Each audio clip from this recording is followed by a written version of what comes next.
Hey, what's going on, you guys and all you sneakerheads out there? This is D.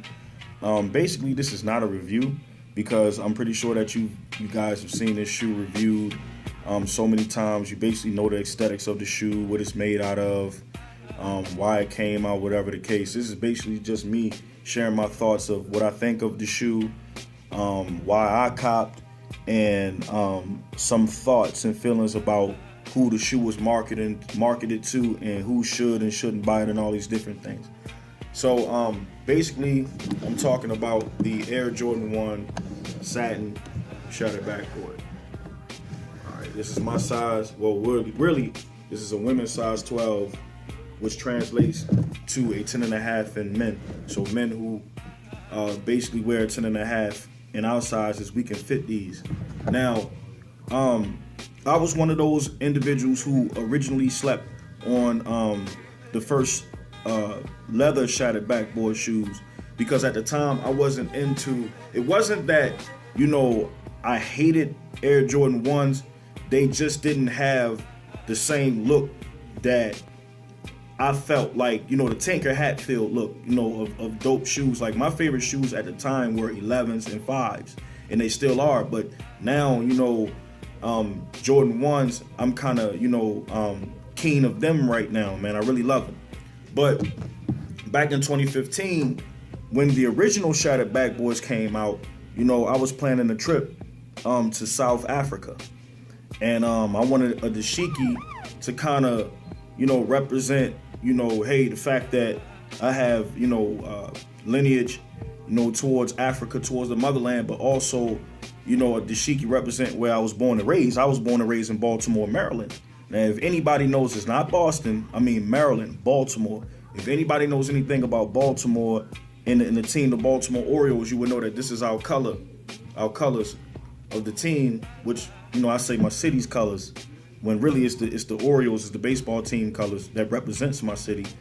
And the official bird of Maryland is the Oriole bird, and it's the same color as what I'm wearing now. It's basically a bird that has the colors of orange, black, and white. Its plumage is like that, its feathers and all that. So and I think it's from the robin family. They're related to the robins. The robin, they come out the robin family. But basically, those are the colors. So I wanted something to match that. But like I said, at the time, I wasn't in the Jordan 1s, and I wasn't going to pay no resale for it. So they were just out. So the closest thing that I got to matching the dashiki at the time was the citrus 9s, the Air Jordan 9 citrus, and I jumped it off cool. But the more I looked at the shattered backboards and the more I got into the Jordan 1s, I was like, yo, cool, I need these. So these particular shoes were marketed to women. And I was laughing because I said, okay, it's a shoe marketed towards women, but it has that iconic colorway that most men love. And it was crazy. So it's this back and forth talk about, men should have fell back, they shouldn't have bought it, this and that. You already know that you can't market something and then tell who can wear it and who can't wear it. It's like you may make something for men, but if women feel like they like it, or like you, that's like saying, well, you got these New York Knicks jerseys and it's for men, but you see women wearing them. All take it off, you're a woman, you shouldn't wear it. I mean, they'll wear it. But here's my thing, if you're a man who owns the satin Royal Jordan 1s or the satin breads, and if you're a man, because like my brother, he has the Laylee Mays, and they were calling the Laylee Mays the satin shadows, in which they were just the Laylee Mays. And my brother owns a pair, and they're basically a unisex shoe. You know what I mean? So if you're a guy who has the Laylee Mays, which were satin, if you have the Royal Jordan 1s that came in satin material and bread Jordan 1s that came in satin material, what makes you think they're not going to get these? And people say, well, it's a woman's shoe, but what makes it a woman's shoe?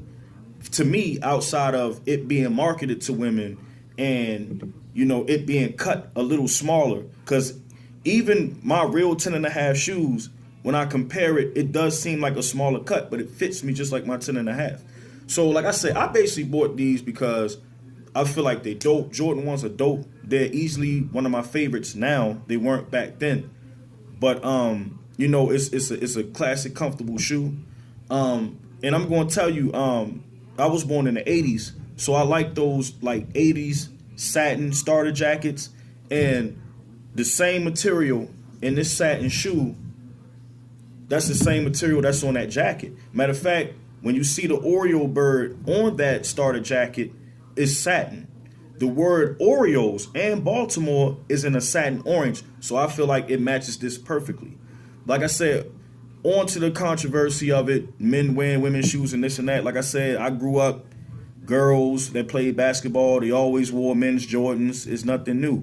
You know what I'm saying? Like, am I the type of person who would jump to every women's release and get it? Nah, I don't think like that. I'm not the type of person, I'm not into that. You know what I mean? It's like people are upset about an orange and black shoe when I say about 2016, when the Master 12s came out, they made like some 12s for girls, and they were white and pink, and you had guys, wearing the heck out of them. And I'm telling you, I don't remember people like really going in on those guys. And I was like, there's no way in hell I would wear a white and pink shoe. I mean, growing up, when you had those Power Wheels, those big electronic like convertibles or Jeeps for little girls, and they would ride in. You had the red for boys. White and pink was like little girls' colors. Nobody said nothing about that. But this color, I guess they feel like, women finally got something and men are taking it. But I don't know if most of you guys are probably familiar with Mike the Compass. They call him Sneaker Life. And he had a sit down with Shoe Hefner about this shoe. And they were talking about their feelings and different things of that nature and stuff like that. And I was going through the comments to see a woman's perspective, and the girl basically said, yo, why wouldn't men buy this? This is a dope shoe. The only thing she didn't like was when you had resellers getting smaller sizes that they couldn't fit just for resale, and I agree with that. If you can't fit it, why were you going out? Why were you going after it if you couldn't fit it? Those women that had smaller feet that could have bought it, let them buy it. But most women I know, even though if you go on StockX right now and they're about $200 and something, I know a lot of women who ain't paying that much for no shoe. Like, I know a lot of women who they'll pay like a lot of money for like heels and like women's shoes, but they like, I'm not gonna do all that with sneakers. You know what I mean? So especially when they used to paying like, you know what I mean, 120, 100 and this and that. A lot of them ain't even, I mean, to us men who buy these shoes all the time, like 200 ain't nothing for us. But it is what it is. But like I said, man, what's really feminine about the shoe? You know what I'm saying? Outside of, like I said, it being cut smaller. You can't say the satin because they have satin in men's shoes. So it is what it is. And then somebody said this bottom, because it's translucent, get the feminine touch. The LA All-Star Jordan 1s have a translucent bottom, those black gold, and then it has like a translucent blue. They call the All-Star ones, not the ones that like the chameleon ones, because they're translucent too. At the bottom, that's translucent. So it's different Jordan 1s that got a translucent bottom. So you can't say that's what makes them, the translucent part gives it a feminine touch. It's just a shoe that was marketed for women. Now, if I saw guys walking around with the what do you call them? The Season of Her Jordan 1s, those shoes to me are very feminine. I'll be like, yo, if I seen a guy wearing that, yo, why are you? But like I said, that's a grown person, to each his own. But I wouldn't wear nothing like that because that's a feminine looking shoe. You know what I mean? It screams femininity. But these are classic. Ain't nowhere in the world gonna pass these up. Feelings aside. And it's the colors of my city. And I can wear like Ugobs, and I'm not paying no $800, $900 for the original shattered backboards, the leather kind.